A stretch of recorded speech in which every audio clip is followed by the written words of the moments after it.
Hello everyone. I am Sufyan Al-Janabi from University of Anbar, Iraq.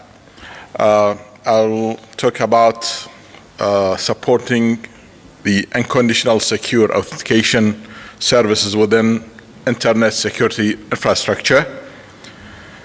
I'll try with starting with some talk about the problem statement and the objective of the work. Then I go fastly through some aspects of the proposal before concluding the presentation. As you know, there are big security challenges for different internet services and applications now. And I think it's time to try to switch to some evolutionary security solutions. As you know, almost all security solutions on the internet are based on cryptographic structures that are only computationally secure. What we mean by computational security, that they are secure based on our estimation of adversary power, processing power, and mathematical knowledge. So possibly it's time to start to work with structures, mathematical structure or cryptographic structure that are that can achieve the strongest definition of security, which is unconditional security. In that case, we can be sure that this algorithm or this protocol cannot be cracked anyway, regardless of the processing power of adversary, and we can reduce the probability of a crack to a significantly very, very low number. Considering authentication, which is a basic security service for any application, we have mainly three constructions. The first is the message authentication codes, which are almost being used for all applications considering authentication. However, they are only computationally secure. While what we are proposing now is to start using authentication codes, or what we call A codes.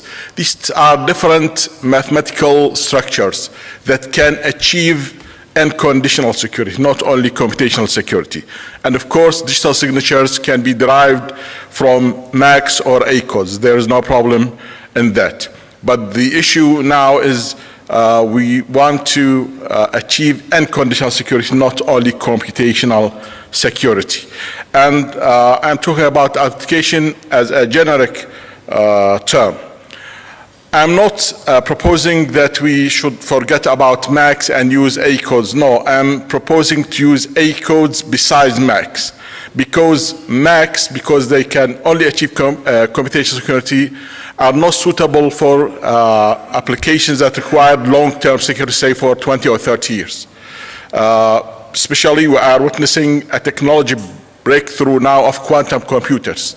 And we have number of quantum computers around the world, and I think it's a matter of maybe 10 years before we see some commercially available computers, and in that time many computationally secure construction that we are considered to be secure now, like the RACI and other construction based on discrete logarithms or factorizations of large integer will not be secure no more. And we already in cryptography, we have a new emerging paradigm of post-quantum cryptography, the cryptography after the appearing of quantum computers. So while we are, my talk is not really only related to e-government, because it can be considered for any security-related application on the internet, but I'm focusing on e-government because I think it is one of the first areas that can benefit from this proposal. Actually, we need to re-engineer some parts of the infrastructure, and we have to add some additional functionality and some modification regarding software and hardware. Among these functionalities is the issue of key synchronization. One of the most challenging issues regarding the deployment of unconditional secure authentication services are that A codes need significantly large amounts of pre-shared secret information. And the issue is how we can make such information available and how we can manage such information. We propose what we called key bank agents for doing that, and we need something like an authority to control that, like in the public key infrastructure. There are more than one possibility to offer such requirement for cryptographic keys, and what we are proposing really is based on quantum key distribution. Why quantum key distribution? Simply because it is an approach that can achieve perfect secrecy based on laws of physics.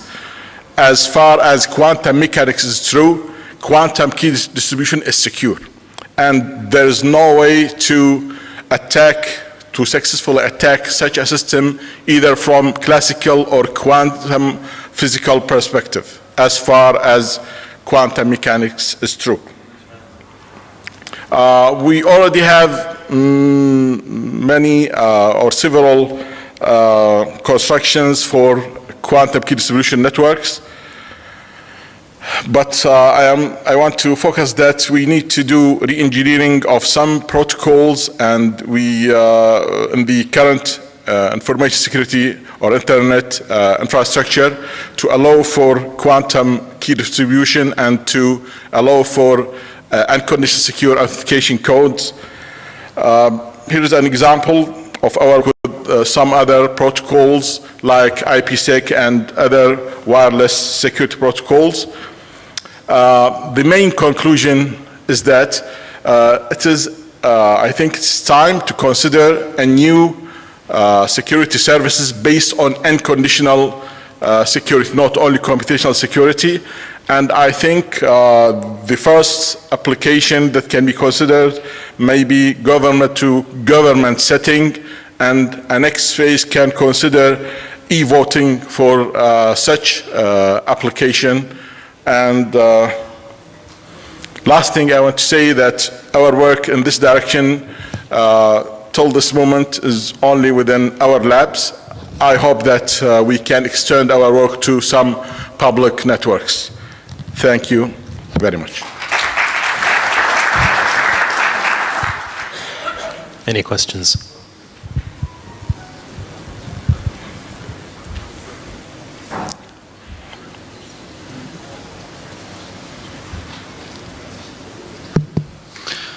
Thank you, Doctor, for the presentation. Very nice. I just have a few points that I'd like to clarify, if possible. You mentioned, for example, quantum encryption, which is not, you cannot look at the packet in transit, but you can look at it when it's received. And you're discussing during your talk unconditional security. So, but what really you're doing is you're only taking care of the technical part of it. What about things such as like social engineering? What about things such as malware, attacking endpoints? You're never, like what most penetration testers or hackers or crackers are doing these days, they're never actually attacking the protocol while they are attacking the person using the protocol. So for example, yes, you have a whole bunch of keys and they expire and you renew them and everything, but you're still using a computer. One example of that is Stuxnet.